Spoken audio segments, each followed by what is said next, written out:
नैब torsion होने जा रही है, शहबाज शरीफ अंदर जा रहा है, मैं नैब के कानून की अमेंडमेंट में वोट नहीं देने की सोच रहा हूँ। मेरा इस पे सख्त एतराज है। चेयरमैन नैब इस वक्त हुकूमत के एहलकार के तौर पे ऑपोजिशन की इंतकामी कार्रवाइयों में जुटे हुए हैं। शेख रशीद साहब वाजे करें कि वो नैब के PRO हैं या नैब के डिफेक्टो चेयरमैन हैं। किसने उन्हें इख्तियार दिया है कि वो बताएं कि नैब ईद के बाद टार्जन बनेगा? नैब जो हरकतें कर रहा है वो टार्जन वाली नहीं है, वो लूमड़ी वाली है। हम ये जो नैब के नोटिस आए हैं शहबाज शरीफ साहब को, राना सनाउल्लाह खान साहब को और बलीगुर रहमान साहब को, इनकी शदीद मुजम्मत करते हैं। हुकूमत और अपोजिशन का इस वक्त नैब के कानून पे कोई किसी तरह की मुज़ाकरात नहीं चल रही। अब शहबाज साहब को बुलाया गया है नैब मुल्तान में। शहबाज साहब अपने कागज लंदन भूल आए हैं। नैब ने जितने सवाल पूछे हैं उन्होंने कहा मेरे ये कागज तो लंदन रह गए हैं, मुझे नहीं नजर आता उनको इजाजत मिलेगी लंदन जाने की। टार्जन की वापसी को कोई नहीं रोक सकता। टार्जन इस वक्त विकेट के दोनों तरफ खेलने के मूड में है। अस्सलाम वालेकुम, आप देखें ब्रेकिंग पॉइंट, मैं हूं मोहम्मद मालिक। वैसे तो आज कोरोना के लिए बदतरीन दिन था। पाकिस्तान में एक ही दिन में 1637 केसेस डायग्नोज हुए, जो हाईएस्ट वन डे टोटल है। आज 27,000 टॉप गया है। 27,474 के प्लस जो से केसेस हैं वो हो गए हैं। अमवात 618 हो गई हैं। ख्याल था कि शायद इस वक्त यही बातचीत चल रही होगी, लेकिन आज पूरी तोपों का रुख अपोजिशन की नैब के ऊपर था।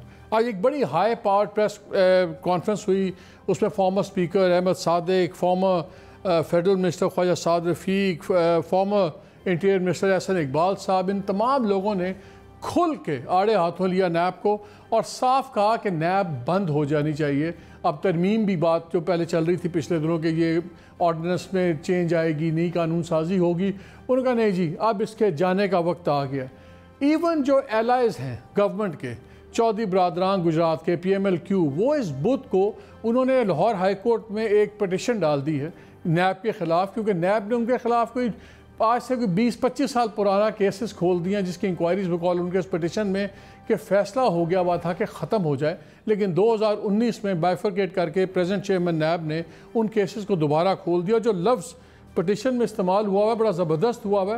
उन्होंने कहा कि जी हमारी सियासी सरगर्मियाँ जो इनसे महदूद करने की कोशिश है, prompted by malafide intentions to contain and cage their parties role in political arena, कि उसको कंटेन किया जाए और एक पिंजरे में बंद किया जाए।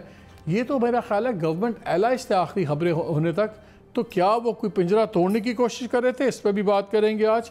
और सच क्या है, क्योंकि अहमद सादिक साहब ने कहा कोई बातचीत नहीं हो रही, लेकिन अखबारी एक ख़बर जो छपी मई के 2 मई को, उसमें लिखा हुआ था कि एक मीटिंग हुई लाहौर के एक बहुत अहम, बहुत बड़े एक कारोबारी शख्सियत के, जो हाल ही में ख़ुद नैब की हिरासत में थे, और उनके घर में ड्राफ्ट हुआ और फिर शायद खाकान अब्बासी साहब को कोट किया गया उस न्यूज़ में। उन्होंने कहा कि मैं इस मीटिंग में नहीं था, मगर I was in the picture of it. हो क्या रहा है? नैब अचानक क्यों इस वक्त न्यूमोरो इनो बन गई है पाकिस्तान में? क्या और क्या शेख रशीद की बात में जान है जब वो कहते हैं टार्जन बनने जा रही है? और अगर टार्जन बनने जा रही है तो टार्जन किसको किसको खाएगा? इन तमाम चीज़ों पर बात करेंगे। मेरे साथ मौजूद हैं लाहौर से हुमायूं अख्तर साहब, senior leader PTI, former federal minister for trade and commerce. Talal Chaudhry साहब हमें ज्वाइन करेंगे फैसलाबाद से स्काइप पे, senior leader, former minister of state for interior, हमेशा अपनी शोला बयानी से जाने जाते थे और उसकी सज़ा भी भुगत चुके हैं। कामल अली आगा साहब, अगेन अनदर मैन जो अपने अल्फाज खुल के बात करने के आदि हैं, सेक्रेटरी जनरल हैं PMLQ के। और नबील गबोल साहब हमें ज्वाइन कर रहे हैं पाकिस्तान पीपल्स पार्टी से, फॉर्म मिनिस्टर। लेकिन आप तमाम हजरात की इजाज़त से मैं क्विक कॉल लेना चाहता हूँ उमर चीमा की, जो सीनियर इन्वेस्टिगेटिव जर्नलिस्ट हैं। मैं उनसे एक बात पूछना चाहता हूँ। अस्सलाम वालेकुम उमर। जी वालेकुम सलाम मालिक साहब। ठीक ठाक हो हीर? जी अल्लाह का करम, बिल्कुल ठीक। उमर यार, आपने एक स्टोरी की थी मई 2 को, जिसमें आपने लिखा हुआ था, काफ़ी डिटेल दी हुई, ड्राफ्ट में क्या क्या चेंजेस हो रही हैं, क्या नैब लॉ चीज़ें, वो तो बाद में बात कर लेंगे। उसमें आपने एक बड़ी इंटरेस्टिंग शुरू में ओपनिंग में ही लिखा है स्टोरी के कि एक लाहौर बेस्ड बिजनेसमैन थे जो अभी तक नैब की कस्टडी में थे और वो गो बिटवीन भी रहे हैं और वो पावर ब्रोकर्स के दरमियान में सबको जानते हैं। अप्रैल 24 को उनके घर एक मीटिंग हुई जिसके अंदर एक ड्राफ्ट प्रिपेयर हुआ। आपने अपनी खबर में लिखा कि मेरी खबर के मुताबिक शायद खाकान अब्बासी साहब भी वहाँ थे और पीपल्स पार्टी से फारूक नाइक थे। फिर आपने लिखा कि लेकिन मेरी अब्बासी साहब से बात हुई तो उन्होंने कहा कि वो मीटिंग में नहीं थे, but he was in the picture. ये ज़रा वाज़े करें कि क्या वहाँ पे ये ड्राफ्ट बना तो अब्बासी साहब ने क्या, क्योंकि अभी आज अहमद सादिक साहब ने कहा है कि कोई गुफ्तगू नहीं चल रही, लेकिन आपकी खबर के मुताबिक तो अब्बासी साहब ने वहाँ पे अपनी रिकमेंडेशंस भी भिजवाई उस मीटिंग में और उनको पता था कि वो मीटिंग हो रही है। ये ज़रा क्लियर कर दें कि मीटिंग हुई और अब्बासी साहब ने कंफर्म किया कि मीटिंग हुई। देखें, ये बात तो दुरुस्त है, मीटिंग हुई। अब ये है कि यानी अब्बासी साहब का यही है ना कि हमारा एक बयान करने का अंदाज डिफरेंट है। यानी कि उनका ये पॉइंट है कि मैं इन पिक्चर हूँ, यानी मेरे और यानी कि अगर वो खुद नहीं थे तो उनकी नुमाइंदगी उधर मौजूद थी, यानी कि जो लोग उनके बिहाफ पे उधर बात कर रहे थे या जो चीज़ें ड्राफ्टिंग के हवाले से चल रही थी वो चीज़ें तो दुरुस्त हैं। बाकी ये जो बयानात होते हैं जी कि कुछ भी नहीं हो रहा, मैं वैसे एक कॉमन सेंस बात करूंगा कि यानी कि अल्टीमेटली जो भी है यानी कि बात तो मुज़ाकरात से ही हल होनी है, या तो फिर होगा कि जंग होगी कोई एक। नहीं वो ठीक है। मुझे उमर एक चीज़ बता दें फिर मैं इजाज़त चाहूँगा। ये जो मीटिंग थी क्या ये इकबाल ज़ैद अहमद साहब के घर पे हुई थी? जी बिल्कुल। चल, thank you so much Umar for joining us. Kamil Agha sahab मैं आपसे शुरू करूंगा क्योंकि आप लोग अभी आप पटिशन भी कर दिया चौधरी बरादरान ने। ये कंटेन एंड केज क्या है? क्या आप क्या ऐसी हरकत कर रहे थे कि नैब आपके पीछे लग गई? तो क्या इस बात में हकीकत है कि आपकी और PMLN की कोई पिंगें बढ़ रही थी और कुछ प्यार मोहब्बतें बढ़ रही थी और शायद उसके नतीजे में सब कुछ हो रहा है आपके साथ? देखें मोहम्मद मालिक, आपको तो पता है, आप चौधरी साहबान को जानते हैं, हमारी जमात के रवैये को जानते हैं। हमारा रवैया हमेशा हर किसी के साथ एक तल्लत और एक जो रवादारी का रवैया है वो हर सूरत में कायम रहता है। हम हुकूमत में हो उस वक़्त भी रहता है और अगर हम अपोजिशन में हो तो उस वक़्त भी रहता है। हमने कभी सियासत को दुश्मनी का रंग नहीं दिया। हम वाहद हमारी क़यादत है जिसने अपनी बड़ी से बड़ी दुश्मनी भी जो है उसको एक तरफ रख के हमने वो दोस्तियाँ बनाई, नई सिरे से कायम की कि जिसकी वजह से मुल्क और कौम को फ़ायदा हुआ, इस निज़ाम को फ़ायदा हुआ, इस सिस्टम को फ़ायदा हुआ जिसको सियासत और जिसको पार्लिमानी निज़ाम कहते हैं। हमारा रवैया ऐसा नहीं होता कि हम दुश्मनी करें। हमारा रवैया इमरान खान साहब के साथ, PTI के साथ भी वो रवैया है कि हम जिसके साथ दोस्ती करते हैं उसको निभाते हैं। हम निभाए चले जा रहे हैं, लेकिन हमारी समझ में नहीं आता। पहले तो देखें ना, पहले जितनी दफ़ा भी हुआ, ये 20 साल पुराना केस है।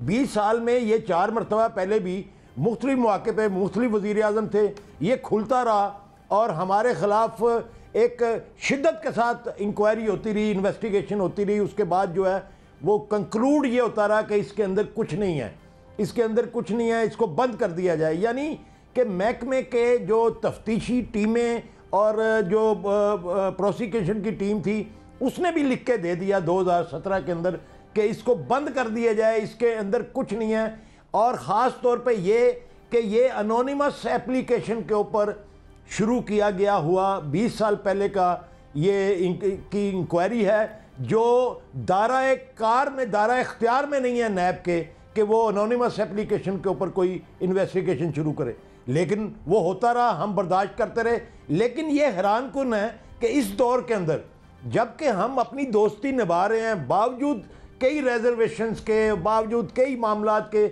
आपने देखा कि हमने जब कभी भी उसके बावजूद हुकूमत ने हमें आवाज़ दी अपनी मुश्किल के वक़्त, तो हमने आगे बढ़ के उनको रिजॉल्व किया, उन मुश्किलात को रिजॉल्व करने में फ्रंट फुट पे खड़े होके मुकाबला किया और मामलात को रिजॉल्व नहीं वो ठीक है। आगा साहब मुझे ये बताएं, मैं अगर आपकी जो पटिशन थी अगर वो नैब के ऊपर क्रिटिसाइज कर रही होती, मुझे समझ आती है। उसमें एक जुमला मैं जो शुरू में मैंने पढ़ा भी, उसमें एक लिखा हुआ है कि जी ये एक कोशिश की जा रही है कि पॉलिटिकल एरिना के अंदर, सियासी मैदान के अंदर हमारी एक्टिविटीज़, पार्टी का जो रोल है उसको कंटेन और केज किया जाए। ये तो सीधा सीधा इल्ज़ाम ये है कि नैब किसी के कहने पे कर रही है, तो वो तो फिर हुकूमत वक्त है या कोई और इदारा हो सकता है। ये तो फिर बहुत बड़ी बात आप कर रहे हैं ना। मालिक आप अगर मेरी बात मुकम्मल पहले हो लेने देते तो ये आपको सवाल करने की ज़रूरत ना पेश आती। मैं आपको बताता हूँ कि बात यह है कि जब हम इनके अलाई हैं, उनके दोस्त हैं और निभा भी रहे हैं, हर मुश्किल वक्त में भी इनके साथ खड़े हो जाते हैं, बावजूद रिजर्वेशन के, बावजूद उस वादे के जो हमारे साथ किया उसके ऊपर अमल ना होने के, हमने कभी इनको बिट्रे नहीं किया, इनके खिलाफ कोई साजिश नहीं की, ना ही हमारी कोई रवायत ऐसी है। आप तो जानते हैं कि हम जिसके दोस्त होते हैं उसके दोस्त ही होते हैं, जिसके दुश्मन होते हैं उसके दुश्मन होते हैं, लेकिन हम मुनाफिकत नहीं करते, हम किसी सूरत में भी साजिश नहीं करते, दोस्त के साथ कभी साजिश नहीं करते। और ये रवैया हमारा जो है वो इस वक्त स्टेक पे है, इसलिए कि हमारी शोहरत ये है कि हम जिसके साथ खड़े होते हैं खड़े हैं। तो हम ये नहीं कहते, लेकिन ये तासर तो कायम होता है ना कि ये नैब एक बंद चैप्टर को एक मरतबा फिर खोल रही है। तो क्यों खोल रही है? ठीक है, मैं तो हमायूं साहब को ले लूं इसमें, कोई अदारा भी, फिर मैं बाकी एक फिक्रा कोई अदारा भी हो, वो कानून के दायरे के अंदर काम कर रहा हो तो चीफ एग्जीक्यूटिव का रोल नहीं बनता कि उसके अंदर दखल दे। उसको बाख्तियार आप सुन रहे हैं, लेकिन वो अगर मैं तजावुज करे तो दखल बनता है चीफ एग्जीक्यूटिव का। हुमायूं ये आपके दिया गया। ठीक है आगा साहब, मुझे मैं आता हूं। हुमायूं ये आपके एक हलीफ बात कर रहे हैं, हरीफ नहीं, उनसे तो अभी हम बात करेंगे। तलाल भी बैठे हुए हैं, नबील कबूल साहब भी बैठे हुए हैं। कोई सोच नहीं सकता कि ये आपकी कोalition पार्टनर ये बात कर रहे हैं। और अब जितनी डेवलपमेंट्स लेटली हो रही है, ये परसेप्शन बनता जा रहा है कि आप जौन से हैं वो बिल्कुल एक पॉलिटिकल टूल बन गया है नैब। और बल्कि आपसे पहले अगर मैं शेख रशीद साहब का बयान भी अभी आपको सुना दूं, जहां वो तसल्ली दे रहे हैं चौधरी बरादरान को, ज़रा वो भी एक सेकंड सुन लीजिए बात। हमारे भाई हैं, कोई मसला होगा, अभी मैं किस दिन सोच रहा हूँ चौधरीयों के जाना है। जो इन्वायरमेंट पॉलिसी वाले बहुत सारे बच्चे हैं, कह दिया ना आपको कि भाई नहीं कुछ होता, अब आपने मीडिया में ज़रूर सवाल करना है। वो कहते हैं कह दिया ना, मीडिया में सवाल ना करें, सब ठीक होगा, मैं बात करेंगे, इनको कोई कुछ नहीं होगा। शेख रशीद साहब अगर ये खुल के इस तरह कहते हैं कि गारंटी है कुछ नहीं होगा चौधरीयों को, दूसरी तरफ खड़े होकर कहते हैं कि जनाब टार्जन बनेगी नैब और शहबाज वापस नहीं जाएगा और लोग अंदर होंगे, तो फिर तो क्लियर कट परसेप्शन ठीक बन रहा है ना कि नैब आपका एक टूल है एग्जीक्यूटिव का, and nothing more than that. क्या कहते हैं आप? मेरा नहीं ख्याल जी कि जो एग्जीक्यूटिव है, प्राइम मिनिस्टर ऑफिस है, उसका किसी किस्म का कोई ताल्लुक कानूनी एतबार से या आइनी एतबार से नैब पे कोई असर है। शेख रशीद साहब एक अलायंस पार्टनर है, बहुत ही काबिल एहतराम और सीनियर हमारे साथी हैं, लेकिन शेख रशीद साहब का आपको स्टाइल पता है, वो ज़रा बात को एक अपने अंदाज से करते हैं, स्पेकुलेट भी बहुत करते हैं और वक्तन फवक्तन उनकी स्पेकुलेशन सही भी साबित हो जाती है और बहुत दफ़ा गलत भी साबित हो जाती है। तो आप कह रहे हैं कि हम शेख रशीद को सीरियसली ना लें? नहीं, मैं ये नहीं कह रहा, मैं कह रहा हूँ उनका एक मुनफरद स्टाइल है। वो तो देखने वाले पे मुनस्सर है ना कि वो उनको सीरियसली लेता है या हंसी मजाक में टाल देता है। आप क्या देखिए, नैब मुशर्रफ साहब के ज़माने में ऑर्डिनेंस आया और पीपल पार्टी की हुकूमत आई और PMLN की हुकूमत आई, इस ऑर्डिनेंस में कोई तब्दीली नहीं आई। हम एक ऑर्डिनेंस लाए हैं जिसमें पहली मर्तबा हमने इसमें तब्दीली की और वो ऑर्डिनेंस अब लैप्स है और जहाँ तक मेरी इंफॉर्मेशन है तो इस वक्त बातचीत हो रही है, बल्कि जो पिछला ऑर्डिनेंस था उससे बढ़ चढ़ के ये भी बात सुनने में आ रही है कि जो अकाउंटेबिलिटी कोर्ट्स हैं उनको बेल की पावर्स मिल जाएंगी और हाई कोर्ट में रिट पिटीशन एक्सरसाइज नहीं करनी पड़ेगी और जो अरेस्ट वारंट है वो सिर्फ अकाउंटेबिलिटी कोर्ट इशू कर सकेगा। इस पे बातचीत अभी जारी है। अच्छा, कल की हुमायूं एक सवाल है, फिर मैं अब दूसरे दोस्तों को लेता हूँ। We have to move a little quicker, sorry for the interjection. लेकिन मुझे याद है जो अपोजिशन की PTI थी वो बयान बड़े सख्त देती थी, नैब के क़वानीन और सख्त होने चाहिए, नैब और मजबूत होनी चाहिए। कल की पीटीआई जब आज की हुकूमत बनी तो सडनली उसको बहुत अमेंडमेंट्स नज़र आनी शुरू हो गई, क्योंकि आपको ख़तरा है कि कल आपकी बारी भी आएगी जब आप लोग गवर्नमेंट से हटेंगे, क्योंकि जो अमेंडमेंट्स आ रही हैं वो तो बड़ी अगेन सॉफ्ट कर रही हैं नैब के रोल को, बजाय कि आप उसकी कैपेसिटी बढ़ाएं, आप लोग तो उसके दांत निकाल रहे हैं। फिर अपोजिशन को चाहिए कि वो दांत जरा लंबे कर दे उस ऑर्डिनेंस में, क्योंकि हम तो उनसे मशवरा कर रहे हैं। हम तो अपोजिशन की डिमांड्स में, क्योंकि ब्यूरोक्रेसी बिल्कुल स्टैंड स्टिल पे आ चुकी थी, बिजनेस कम्युनिटी जिसके मामलात में नैब का कोई अमल दाखिल नहीं होना चाहिए, ये होल्डर्स ऑफ पब्लिक ऑफिस के लिए कानून बना, वो बिल्कुल मुंजमद होके रह गई थी। अब हम बाकी चीजों पे मैं दो चेंजेस आपसे पूछ लेता हूँ, वारंट्स कैसे कम किए दो चीजें नहीं, दो चेंजेस मैं आपको बता देता हूँ, या जो बेल है हमारे दो चेंजेस हैं। एक चेंज थी जिसमें नवाज शरीफ फारग हो गए, जब यह था कि जिस वक्त ऑर्डर होगा डिसक्वालीफाई हो जाएगा। एक चेंज अब सजेस्ट की जा रही है कि अगर पब्लिक ऑफिस होल्डर के खिलाफ फैसला होता है तो जब तक उसका अपील प्रोसेस ख़त्म ना हो वो अपने ऑफिस से नहीं निकाला जाएगा। सो कल का प्राइम मिनिस्टर निकाला जा सकता था, आज का आइंदा का प्राइम मिनिस्टर नहीं निकाला जाएगा। हाँ, डिस्क्वालिफिकेशन की बात है, और नैब और ओनर्स ऑफ प्रूफ जो सबसे बड़ी बात है। सर एक सुन लें, हमारे सवाल सुन लें। सबसे बड़ा सवाल है कि ओनर्स ऑफ प्रूफ, जी जी, नवाज शरीफ साहब नैब के कानून के तहत डिस्क्वालीफाई नहीं हुए, नवाज शरीफ साहब आइन के सेक्शन 62 के तहत डिस्क्वालीफाई। मैं तो अभी नैब की बात कर रहा हूँ ना। देखें, फिर आ गया कि अगर आपकी जो असल चीज थी कि ओनर्स ऑफ प्रूफ मुल्ज़म से हटा के नैब पे डाल दिया जाएगा कि एसेट्स बियॉन्ड मींस वगैरह अगर प्रूव करने हैं तो नैब प्रूव करे, वो आदमी को प्रूव करने की जरूरत नहीं है। दुनिया में कानून तो यही इसी तरह चलता है ना जी, वरना तो हर कोई पकड़ के दूसरे को कह दे कि प्रूव करो। नहीं सर, ये दुनिया में जो इवन सबसे आपकी पुरानी डेमोक्रेसी है बरतानिया, वहाँ पे जौन सा है अनएक्सप्लेन्ड वेल्थ ऑर्डर जो इस वक्त इन वोग है, वहाँ पे भी ये बारे सबूत उस शख्स पे है जिसके एसेट्स बियॉन्ड नोन इनकम है, उस पे साबित है, इदारे पे नहीं है। वहाँ चल रहा है, अमेरिका में भी चलता है। ये आप कैसे कह रहे हैं कि दुनिया में ऐसे चलता है? मुझे इल्म नहीं है जी मालिक, आप बड़े पढ़े लिखे आदमी हैं, मुझे अमेरिका का इल्म नहीं है, और मैं I will be very surprise कि ये जो नया कानून आया है, ये बिल्कुल नया कानून है अनएक्सप्लेन्ड वेल्थ का इंग्लैंड में। इसमें ओनर्स ऑफ प्रूफ जो है वो जो जिस पे एलेज किया गया है क्राइम, उसमें है। तलाल चौधरी साहब, आज इंफॉर्मेशन मिनिस्टर ने कहा, सेनेटर शिबली फराज ने, उन्होंने कहा आप अपना बोया खुद काट रहे हैं, अगर आप बेगुनाह हैं तो फिक्र किस बात की, सवालों के जवाब दे दें। लंबी लंबी प्रेस कॉन्फ्रेंसें इस बात का सबूत है कि आपके पास कोई कानूनी दिफा नहीं है। एट वन लेवल तो तलाल बात ठीक है ना, दस दियो गल्ला, जवाब दे दियो, व्हाट इज द इशू, बजाय से कि आप भी कह रहे हैं नैब बंद करें।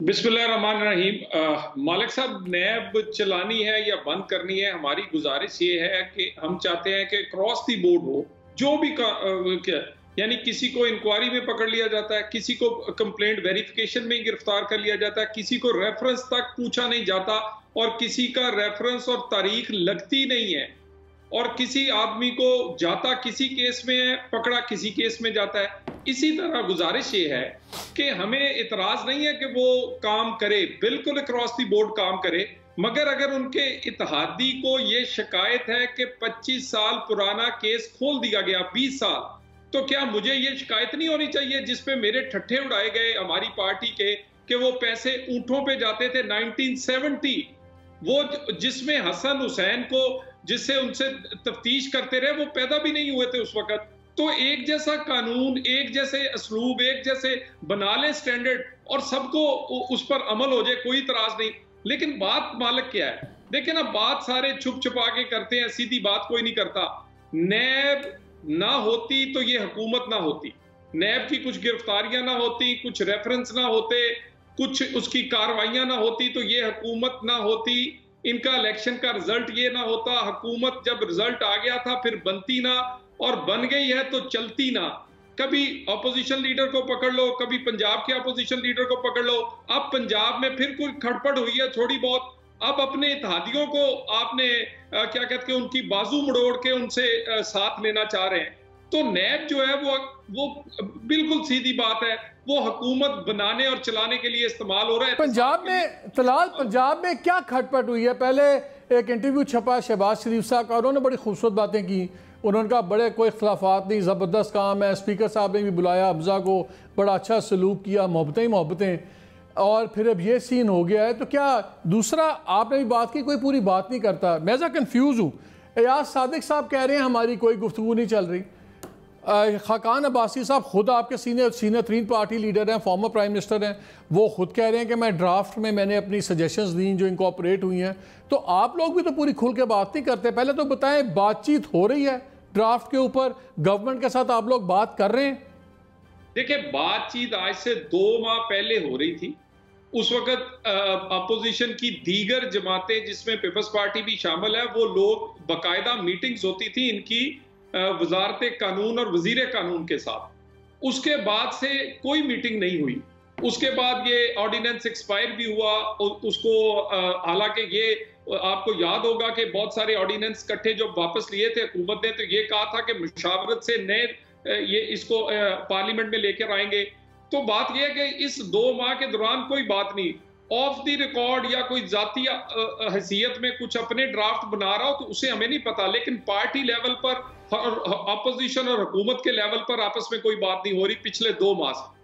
अच्छा गबोल साहब, आपकी पार्टी भी बीच में शामिल है, लेकिन मुझे पहले एक सवाल दें, मुझे ज़रा इसका इखलाकी पहलू समझा दें कि ड्राफ्ट बना रहे हैं, ड्राफ्ट बनाने में इन्वॉल्व हैं डिफेंस मिनिस्टर आपके परवेज़ खटक साहब, उसमें इन्वॉल्व हैं बाबर रवान साहब भी, बड़े अच्छे दोनों आदमी हैं, लेकिन दोनों नैब ज़दा हैं। अच्छा, जिस बंदे के घर में मीटिंग होती है लाहौर में, ड्राफ्ट डिस्कस होता है अपोजिशन के साथ, अभी कंफर्म किया है उमर चीमा साहब ने, वो इकबाल ज़ैद अहमद हैं, वो भी नैब ज़दा हैं। जो अपोजिशन के लोग बात कर रहे हैं उन सब में नैब के मुकदमात चल रहे हैं। तो अगर ये तमाम लोग मिल के एक नया नैब का कानून बनाते हैं, उसकी कोई अखलाकी रह जाती कीमत, उसकी कोई अखलाकी, उसकी कोई वैल्यू रह जाती है? अब्दुल मालिक साहब, मेरे ख्याल में आपको काफ़ी चीज़ों का पता है, लेकिन यहाँ पर हमारे स्कूल के बात नहीं कर रहे। बिल्कुल साफ बात है कि मुज़ाकरात चल रहे हैं और मुज़ाकरात में मैं समझता हूँ, मेरी आवाज़ आपको साफ आ रही है? आ रही आवाज़, आप बोलिए। मुज़ाकरात में जो है गवर्नमेंट के मिनिस्टर, तो देखिए गवर्नमेंट का अपना, पीटीआई का अपना ये एक मौक़िफ़ है कि नैब के अंदर अमेंडमेंट लाया जाए, वो अपने बारे में सोच रहे हैं, अपने को बचाने के लिए सोच रहे हैं। हमने उनको यही कहा था कि देखिए आज हमारे ऊपर आप लोगों ने चढ़ाई की है, कल यही जो है नैब के कानून जो है ऑर्डिनेंस, ये आप लोगों के लिए मुसीबत बनती है।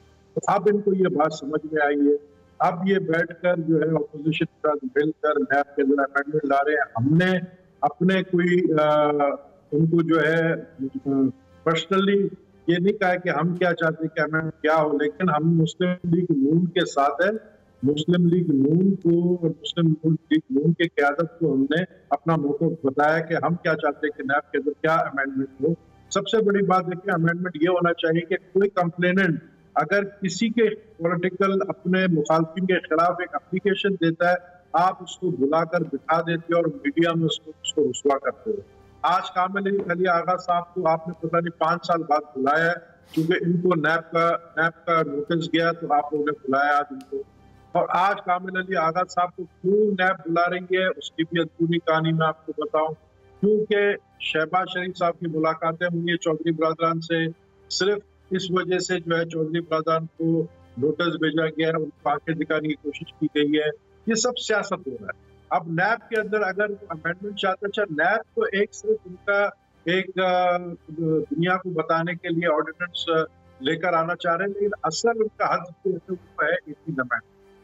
अब 18 अमेंडमेंट के लिए शराइत जो है ऑपोजिशन के साथ रखे हैं कि अगर आप नैब ऑर्डिनेंस में हमें साथ दें और 18 अमेंडमेंट में हमें साथ दें, तो नैब ऑर्डिनेंस के अंदर जो तब्दीलियां आप लाना चाहते हैं हम उसके ऊपर आपके साथ बैठने के लिए तैयार हैं। तो ये सब जुड़ा हुआ है। ये मैं समझता हूँ कि एक तरफ कोरोना का एक बड़ा मसला चल रहा है, लोग मर रहे हैं रोजाना, कोरोना के साथ साथ सियासत भी चल रहा है। अगर कोरोना से बच गए तो ये नैब से नहीं बचेंगे, इनको पता है। क्योंकि आने वाले दिनों में बिल्कुल शेख रशीद ने सही कहा कि टार्जन जो है इस वक्त, टार्जन जो दरख्तों से लटक के जिस तरीके से वो अपने मुखालफिनों को पकड़ता है, उठाता है, इसी तरीके से वो उसकी जो नजर है जिसके टारगेट में पीटीआई के कुछ अहम लोग हैं। और साथ साथ ये जो चीनी स्कैंडल और ये जो करीब करीब लोग हैं पीटीआई के, इमरान खान के, वो लोग भी जद में आने वाले हैं। तो ये सब कुछ उससे जुड़ा हुआ है। अब वो पीपल्स पार्टी से चाहते हैं कि 18 अमेंडमेंट के अंदर जो है अमेंडमेंट लाने के लिए हम सपोर्ट करें। हमने वाज़े तौर पर इनकार कर दिया कि किसी सूरत में पाकिस्तान पीपल्स पार्टी 18 अमेंडमेंट के हवाले से कोई अमेंडमेंट लाने के लिए तैयार है। तो हमें भी डराने की कोशिश की जा रही है। हमारे सिंध के अंदर से कुछ रहनुमाओं के खिलाफ जो है केसेस बनाए जा रहे हैं, रेफरेंस तैयार किए जा रहे हैं, उनको बुलाया गया है, सिटिंग मिनिस्टर्स को बुलाया गया है। तो ये सिर्फ ब्लैकमेलिंग की एक सियासत है। और मैं समझता हूँ कि चौधरी बरादरान अगर अभी इस दफा हिम्मत पकड़े तो मैं नहीं समझता कि इमरान खान की हुकूमत या इमरान खान जो है खुद वो सर्वाइव कर पाएंगे, क्योंकि वो सर्वाइव ही कर रहे हैं चौधरी बरादरान के वोटों से। अच्छा, मुझे यहाँ पे एक ब्रेक लेना है, लेकिन हमारियों ब्रेक पे जाने से पहले क्विकली एक चीज़ मैं पूछना चाह रहा हूँ कि इतनी ये खुफिया चीज़ क्यों है कि इकबाल जैद अहमद साहब के घर में मिल रही है सरकार और गवर्नमेंट और अपोजिशन वाले, और एक ड्राफ्ट निकल रहा है तो कोई कह रहा है ये ड्राफ्ट नहीं है। पब्लिकली जो लेजिटिमेट फोरम्स हैं, जिस तरह आपकी पार्लियामेंट्री कमेटी है, या जो भी ड्राफ्ट इनिशियल बना हुआ है, उसको क्यों नहीं पब्लिक करते? लॉ मिनिस्टर से पूछें, वो कहते हैं हमें नहीं पता। आपके जिससे पूछें वो कहता है हमें नहीं पता। लेकिन अपोजिशन कह रही है हाँ ड्राफ्ट बन रहा है, अपोजिशन कह रही है बात हो रही है। ये गवर्नमेंट इस पे मान क्यों नहीं रही कि बातचीत हो रही है? और अगर बातचीत हो रही है तो बेसिक ड्राफ्ट क्यों नहीं सामने ले आया जाता? देखिए जी, ये कोई ट्रैक 2 की नौयत की अगर कोई एक्टिविटी है between the opposition and government, मुझे इसका कोई इल्म नहीं है बिल्कुल। मैं आपको सिर्फ एक छोटी सी बात कर सकता हूं कि मैं इकबाल जैद अहमद साहब का पड़ोसी हूं लाहौर में, तो मैंने उनके घर के बाहर रिसेंटली या मई 2 को कोई ऐसी एक्टिविटी नहीं देखी कि उन्होंने 24 अप्रैल का लिखा हुआ है। चले जो भी 24 अप्रैल को, मैं उनका नेबर हूँ जी, मैंने तो कोई ऐसी एक्टिविटी नहीं देखी। पता चल जाता है, पड़ोस में पता चल जाता है क्या हो रहा है, मेरे इल्म में नहीं है। नहीं, लेकिन मेरा सवाल कुछ और था। वेरी क्विकली, क्या इसको इतना खुफिया, इसमें क्या बात है? बिकॉज खुफिया से ही परसेप्शन मिल रहा है कि जी ये शायद आप इसको आर्म ट्विस्टिंग के लिए इस्तेमाल कर रहे हैं। देखिए, जैसे मेरे ख्याल नबील गबोल ने कहा कि बातचीत तो जारी है नए नैब के कानून में अमेंडमेंट्स की, और काफी अरसे से जारी है। अगर जिसका मैं बिल्कुल कंफर्म नहीं कर सकता, अगर कोई ट्रैक 2 इनफॉर्मली कोई लोग जो स्टेक होल्डर्स हैं बैठे हैं, तो मुझे कम से कम इसका कोई इल्म नहीं है। चले मुझे यहाँ ब्रेक ले लें कि नुमाइयों, मैं इस कमेंट के साथ ब्रेक ले रहा हूँ कि ट्रैक 2 तो होता है पाकिस्तान इंडिया के दरमियान, दुश्मनों के दरमियान, कोई मुखालिफ स्टेट्स के दरमियान, जहाँ पे इनफॉर्मल चीज़ें हों। अपने मुल्क के अंदर कानूनी लेजिस्लेशन की तब्दीली के लिए तो कोई ट्रैक 2 नहीं होने की, ना होने चाहिए, ना ज़रूरत है। पर हाल अभी काफ़ी बातें हैं इस ब्रेक के बाद। काइंडली स्टे विद अस।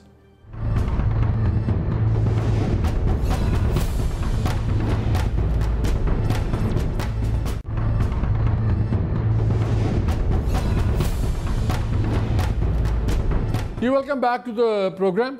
आगा साहब, आपसे शुरू करता हूँ। मुझे याद है ये जब गवर्नमेंट फॉर्मेशन हो रही थी तो PMLN ने आपको ऑफ़र भी की थी कि आप लोग आ जाएं, PMLQ आ जाए। शायद परवेज़ इलाही साहब की चीफ मिनिस्ट्री की भी बात हुई, तो आप लोगों ने कहा हमने अपनी दूसरी एग्रीमेंट कर लिया हुआ है। लेकिन जो ये नैब की चीज़ें हो रही हैं, अगर ये रवैया ऐसा रहा तो क्या आपकी पार्टी सोच सकती है इन लाइन्स पे कि PMLN के साथ बैठ के वो एक नया पॉलिटिकल अलायंस बना ले? देखें, सियासत के अंदर कोई हर्फ या हर तो होता नहीं है, लेकिन रवैये होते हैं जिनके ऊपर एतमाद किया जा सकता है। हमारे ऊपर ये एतमाद किया जा सकता है कि हम जिसके साथ मुआदे में होंगे हम वादा नहीं तोड़ेंगे, मुआदा नहीं तोड़ेंगे। दोस्त होंगे तो दोस्ती निभाएंगे, दोस्ती को नहीं तोड़ेंगे आपका। लेकिन सियासत के अंदर आपका इनके रवैये पे एतबार है, इस किस्म की मुहर्रकात जो हैं, आपका रवैये पे, मौजूदा हुकूमत के रवैये पे एतबार है। मेरी अगर बात कंप्लीट होने दे, देखिए ये जिस किस्म की सिचुएशन क्रिएट हो जाती है और जिस किस्म के रवैये सामने आते हैं दूसरी तरफ से, और हुकूमत के ऊपर अगर हम कुछ ना भी कहें तो ये तासर आम लोगों के अंदर है। आप खुद अपने दिल के ऊपर हाथ रख के कहें कि ये सारे काम के पीछे क्या नज़र आता है। ये जो बयानात वज़रा के हैं, जो शेख रशीद साहब का बयान है मोहतरम का, उसको देखें, सारी चीज़ें देखें, तो ये अशारे कनायों में क्या चीज़ कही जा रही है और क्या तासर कायम हो रहा है पब्लिक के अंदर, और जो संजीदा हल्के हैं उनके अंदर क्या तासर कायम हो रहा है। जो लोग सीनियर सहाफ़ी हैं वो मुझे टेलीफोन कर करके कहते हैं तो और तुसी किहदे नाल लगे हो, तुसी की करते पे हो, जिन्होंने यही नहीं पता होंदा राती इन्होंने लॉकडाउन किवें चलाना है, तो थले सवेरे किवें चलाना है, तो शाम नूं किवें चलाना है, तो की बयान देना है, तो की करना है, तो तुसी इन्हां नाल कितनी देर चलोगे। यानी ये तासर कायम हो गया इनके मुतल्लिक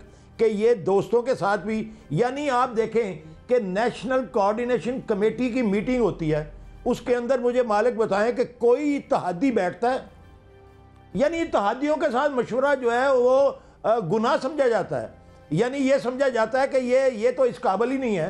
तो ये मामला जिस तरीके से, और फिर इस किस्म की अज़ियतें जब सामने आएंगी अपनी हुकूमत के दौर के अंदर, तो ज़ाहिर है एक जगह आके चीज़ें रुक तो जाएंगी ना, कुछ फैसले तो करने पड़ेंगे।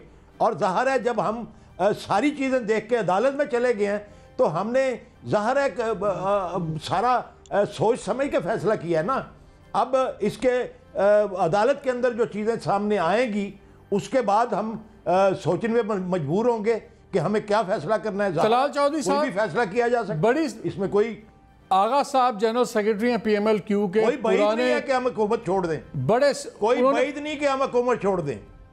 इतनी बड़ी बात उन्होंने तलाल चौधरी कह दी है कि आपके साथ वो चलें या ना चलें, लेकिन कोई बैद नहीं कि वो हुकूमत छोड़ दें। क्या हम समझें कि अब आप और PMLQ एक सीरियस नेगोशिएशंस करेंगे?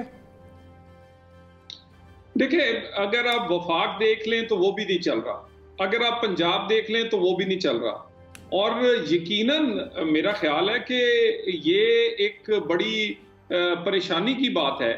और आज के दिन तक 2 साल में अगर कोरोना ना आता तो कोई चीज ऐसी नहीं थी जिसमें हुकूमत कह सकती कि उन्होंने कोई गवर्नेंस बेहतर की है, उन्होंने रिफॉर्म्स किए हैं, उन्होंने कोई अपना वादा पूरा किया है। तो यकीनन बहुत सारी पार्टियों को परेशानी है, और इसीलिए माइनस इमरान की बात भी होती रही और यहाँ भी बात होती है। हम तो परेशान है अपने सूबे के लिए, और सूबे के लिए और वफाक के लिए कोई बेहतर ऑप्शन आए। और तो आपके लिए कोई ऐसा इत्तेहाद काबिल कबूल होगा जिसमें चौधरी परवेज इलाही चीफ मिनिस्टर पंजाब हो? देखें, ये बातों का फैसला जो है ये क़यादत, और मैं आपकी राय मांग रहा हूँ, आपकी राय तलाल। आप क्योंकि आप पार्टी के वो हॉक्स में शामिल है ना, जिनका सख्त रवैये मशहूर है। देखिए, मैं पार्टी, ये उमूमन आप मालिक साहब बड़ी अच्छी तरह जानते हैं, जिसको ड्यूटी हॉक की दी हो उसने वही करनी है ना जी। और हॉक करके मर भी जाए और फिर डव्स जो है वो बातें भी करती रहे, तो मेरा ख्याल है ये जो किया वो पार्टी के लिए किया है, और मेरी राय जो है वो पार्टी के अंदर ही होगी इसके मुतल्लिक। मगर एक बात मैं बता दूं, बुज़दार साहब के अलावा कोई भी आदमी, वो कोई भी हो, वो पंजाब को बेहतर चला सकता है, इसमें तो शक ही। आगा साहब, मैंने जाना हमाइयों के पास, सिर्फ हाँ या ना में जवाब दीजिएगा। आपने जो भी बात की कि हम बिल्कुल, जिसको कहते हैं पंजाबी में नको ना कायो हैं, आपने कोर्ट में भी चले गए, आपने कहा हम बिल्कुल गवर्नमेंट से अलहदा भी हो सकते हैं, सोच रहे हैं।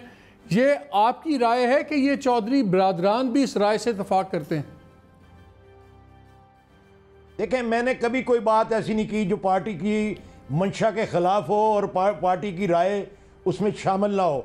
मैंने आज तक अगर कोई ज़ाती राय दी है तो वो बमांगे दोहल दी है और पार्टी के प्लेटफॉर्म पे। ठीक है, नबील कबूल साहब, मीडिया में बैठ के पार्टी को वायलेट नहीं करता। ठीक है, मेरी जो राय है वो पार्टी की राय है। मैं कोई, देखे बात यह है कि अगर वो नको नक वाली बात, ज़ाहिर है ये सियासत है, और हमारे पास तो स्टैंडिंग ऑफर मौजूद थी, और वो मौजूद अगर है भी मौजूद है भी, तो आज तक स्टैंडिंग ऑफर मौजूद है। ठीक है, नबील कबूल साहब 1 मिनट है, नबील कबूल साहब 1 मिनट है, फिर मैंने हमाइयों से क्लोजिंग कमेंट लेना है। क्या आपके ख्याल में पंजाब के अंदर आपको कोई मैसिव तब्दीली नज़र आती है? और ये जो नैब का ये इतना बड़ा केस पुराना खोला गया है, क्या ये आपके ख्याल में लास्ट डेस्परेट अटेम्प्ट थी इनको काबू में रखने की PMLQ को? देखिए मैं नहीं समझता हूँ कि PMLQ जो है वो अपना सपोर्ट वापस ले लेगी PTI से, क्योंकि PTI की जो हुकूमत पंजाब में बनी है वो इमरान खान के अपनी ज़ाती कोशिशों से नहीं बनी है, सियासी तौर पर नहीं बनी है। कुछ और लोग भी शामिल थे और वो जो कुछ और लोग हैं उन्होंने भी 2 दिन से मीटिंगें चल रही है चौधरी बरदरान से।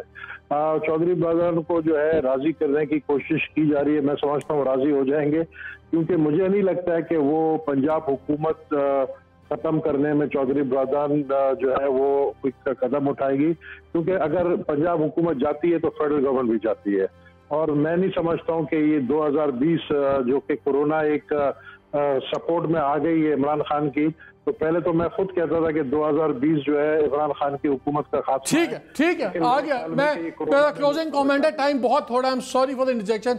हुमायूं, आपने खुल के बात की है कामल अली आगा साहब ने, मुझे ये बताएं कि क्या ये अलार्म बेल है कि आपके ख्याल में स्टॉर्म इन द टीका पे?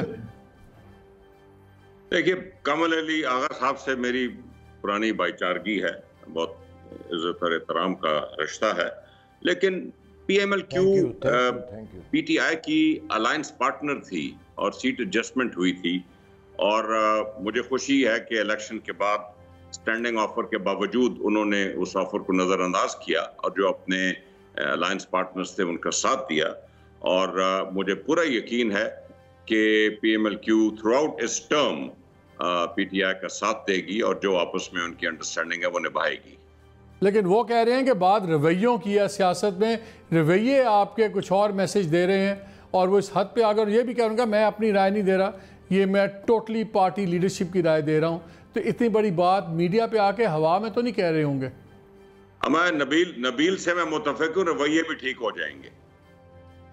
सॉरी, मैं नबील से मुतफिक हूँ, रवैये ठीक हो जाएंगे। आगा साहब वो कह रहे हैं आगा साहब कह रहे हैं बेफिक्र हो, तुसी पुरानी तनख्वाह से ही काम करना है। देखें, रवैये अगर ठीक हो जाएंगे, ये जो हुमायूं अख्तर साहब फरमा रहे हैं, नबील साहब की तायद और हमायत फरमा रहे हैं, तो मैं समझता हूँ कि रवैये मैंने तो शुरू में यही बात की है कि रवैयों के ऊपर डिपेंड करता है कि मामलात के नताइज क्या निकलते हैं। ठीक है, बहुत शुक्रिया तमाम हज़रात का for participating in the show. नाज़रीन, एक चीज़ बड़ी क्लियर आ गई इन तमाम बातों से कि नैब के लॉ के ऊपर हर पार्टी की पोजीशन वो इस बात पे बेस नहीं हो रही कि क्या कानून में सिकम है, क्या ठीक होना चाहिए, क्या नहीं, बल्कि नैब किस पार्टी के साथ क्या सलूक कर रहा है।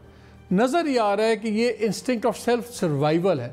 अगर आज नैब PTI के PMLQ के पीछे से हट जाए, PMLQ खुश।